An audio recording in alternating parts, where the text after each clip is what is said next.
Mga panukala at resolusyon na may kinalaman sa emergency power, posibleng maipasa ng Senado bago ang break sa Oktubre. Detalye mula kay Eagle News reporter Mean Corbera. Papaspasan na raw ng Senado ang pagdinig sa mga panukalang batas at mga resolusyon na may kaugnayan sa hinihing emergency power ni Pangulong Rodrigo Duterte. Ayon kay Senador Grace Poe, Chairman ng Senate Committee on Public Services, magsasagawa sila ng pagdinig 2 beses isang linggo para agad matapos ang pagbusisi sa mga panukalang batas. Sa tansya ng Senador, posibleng matapos ito at maaprubahan bago mag-break ang sesyon ng Kongreso sa 21 ng Oktubre.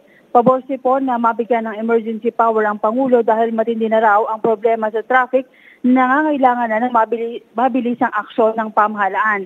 Detalyado rin ang saklaw o sasaklawin ng kapangyarihan kaya hindi ito dapat ipagkait sa Pangulo.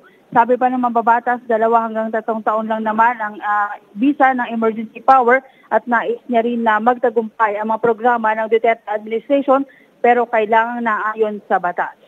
Narito ang bahagi ng pahayag ni Senador Grace Poe. Nakikita natin dito ang emergency powers kailangan nila para sa mas mabilis na procurement process.